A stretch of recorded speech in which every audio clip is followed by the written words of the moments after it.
Welcome to Cocktail Limelight. I'm your host, Erick Castro, and today we're gonna be making 3 cocktails that I wish I invented myself.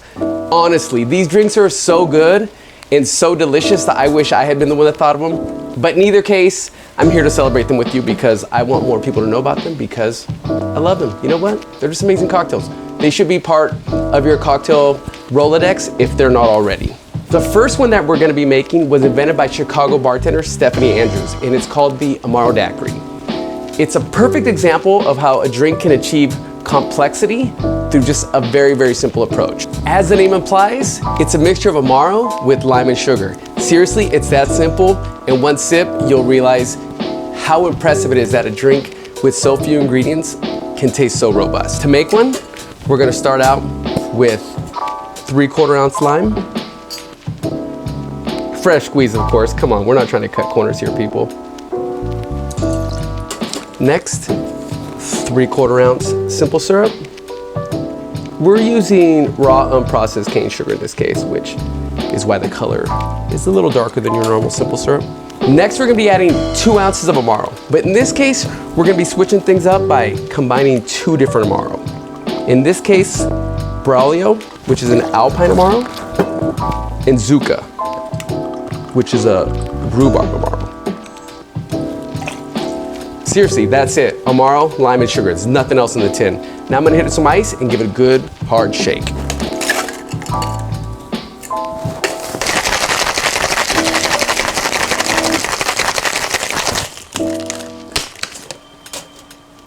And now that we're done shaking it, we're gonna strain it into a chilled coupe, like so.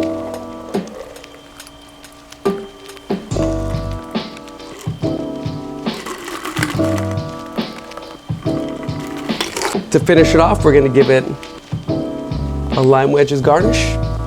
And there you have it, folks, the Amaro DAIQUIRI, invented by Stephanie Andrews.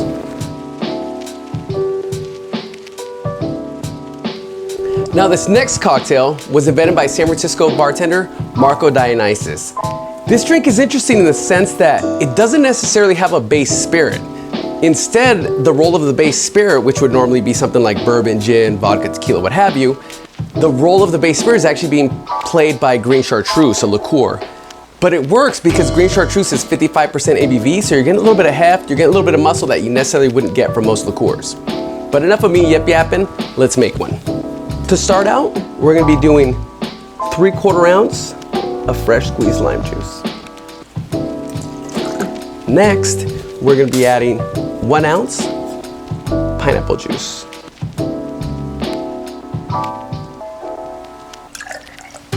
Now we're gonna follow that up with a 1/2 ounce of Falernum.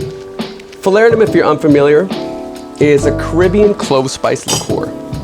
And finally, it wouldn't be called a Chartreuse Swizzle if it didn't have some chartreuse. So let's go ahead and add 1 1/4 ounces of Green Chartreuse. You'll notice I'm doing first a 1/2 ounce and then following that up with a 3/4 ounce to make sure I'm doing an accurate 1.25 ounces. Now you'll notice that I didn't build this cocktail in a tin, which means I'm not shaking it. You'll also notice that I didn't build it in a mixing glass, which means I'm not stirring it. Instead, this cocktail is gonna be achieving chill and dilution through a technique called swizzling. To do that, I'm gonna be taking this bar spoon, sticking it into some pebble ice or crushed ice, if that's what you happen to have, and giving it a few swizzles back and forth, like so. Now, I'm gonna add that pebble ice I was talking about, about yay high. Sticking in my bar spoon and giving all the ingredients a good swizzle. Next, I'm gonna top it off with more pebbles and swizzle it a few more times, just to make sure everything's in solution. Now it's time for the garnish. First, this drink will be getting a bit of fresh grated nutmeg over the surface for a beautiful, generous aromatic. Next, we're gonna be hitting it with fresh picked mint. And lastly, finishing the drink off with a lime wedge for color. There we have it, folks. The Chartreuse Swizzle. a modern classic if I've ever seen one. Now the last cocktail that we're gonna make is called the Mariachi. It's a Mezcal cocktail that was actually invented by Ian Scalzo, who was a coworker of mine when I used to work at Bourbon and Branch. This cocktail, much like the last word, is an equal part sour that is absolutely delicious and actually very easy to make. So let's do it. First, we're gonna start out with 2 dashes of orange bitters. Then, 3/4 ounce lemon juice.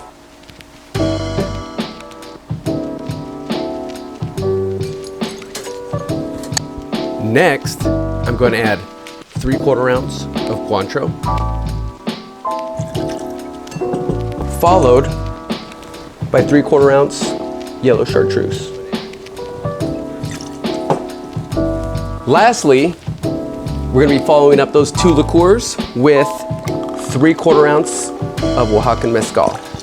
Now that we have all those ingredients ready to go in the tin, I'm going to hit it with some ice, give it a good long shake.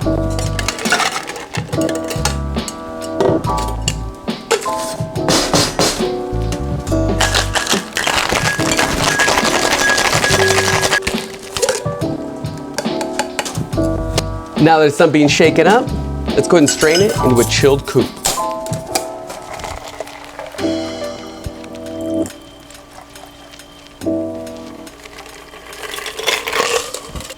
Now to give this drink a pop of freshness, we're gonna garnish it with a fresh peeled orange twist.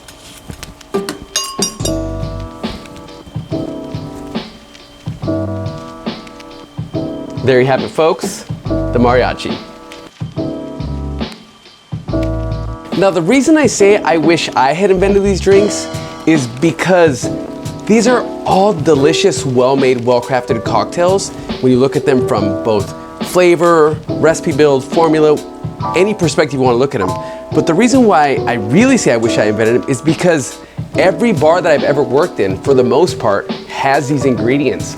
So anytime I was behind a bar trying to come up with something cool, trying to come up with something inventive, all the ingredients that I needed to come up with any of these cocktails were staring me right in the face. And I feel like that's important. It's important to be able to pull yourself back and take a look and think that sometimes it's not that you need more ingredients. It's not that you need more things at your disposal, but it's rather being able to pull yourself back and look at the same ingredients differently. Now, before I get too deep, before I get too philosophical, I just want to say thank you so much for tuning in. Don't forget to muddle that like and subscribe button. And also, if there's a drink that maybe you have in mind that you want us to tackle in a future episode, go ahead and leave it in the comments below, and maybe it might end up on a future episode of Cocktail Limelight. If you want to delve deeper into the world of craft cocktails, don't forget to check out the award-winning Bartender Large podcast on iTunes, Spotify, and anywhere else that podcasts are found. Thank you so much for tuning in, and we'll see you again on the next episode.